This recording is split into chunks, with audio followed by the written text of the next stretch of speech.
Belgaum उड्डाणपुलाबाबत social मीडियावर फिरत असलेला AI व्हिडिओ अधिकृत नाही। जिल्हा प्रशासनाने कोणताही व्हिडिओ प्रसिद्ध केलेला नाही असे जिल्हाधिकारी मोहम्मद रोशन यांनी स्पष्ट केले।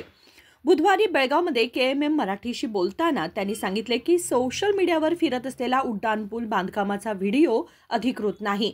जलद गतीने वाढत असलेल्या शहरातील वाहतूक कोंडी आणि पार्किंग समस्येवर कायमस्वरूपी उपाय म्हणून 250 कोटी रुपयांच्या खर्चाने 6.8 किलोमीटर लांबीच्या उड्डाणपुलाच्या बांधकामास राज्य सरकारच्या अर्थ विभागाने मंजुरी दिली असून अनुदानही जारी करण्यात आले।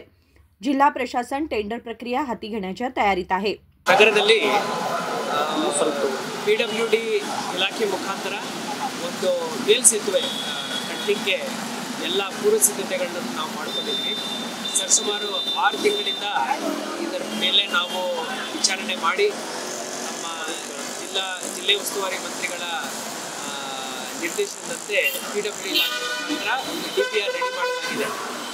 ಒಟ್ಟು ಲೆಂತ್ 7.8 ಕಿಲೋಮೀಟರ್, ಇದರಲ್ಲಿ 1.1 kilometre national highway authority of India ಅವರು ಮಾಡ್ತಾರೆ। ರಿಮೈನಿಂಗ್ 6.6 to 6.7 ಕಿಲೋಮೀಟರ್ ಏನಿದೆ ಅದು PWD NH national highway division PWD ಏನಿದೆ ಅದರ ಮುಖಾಂತರ ಆಗುತ್ತೆ।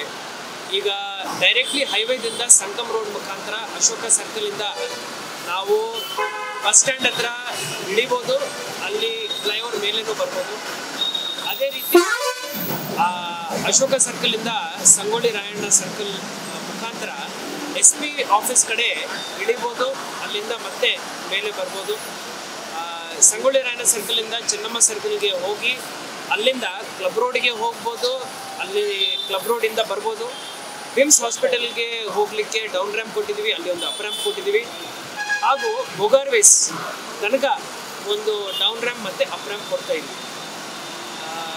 ಟೋಟಲ್ ಇದರದ್ದು ಖರ್ಚು 270 ಕೋಟಿ ರೂಪಾಯಿ ಎಸ್ಟಿಮೇಟ್ ಮಾಡಲಾಗಿದೆ।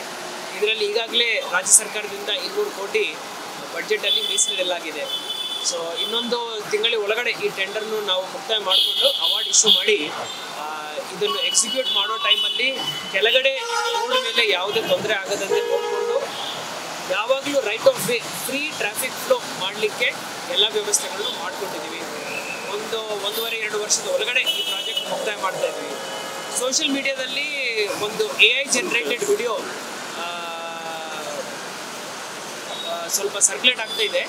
ಆ ವಿಡಿಯೋನು ನಾವು ಅಧಿಕೃತವಾಗಿ ನಾವೇನು ರಿಲೀಸ್ ಮಾಡಲಿಲ್ಲ।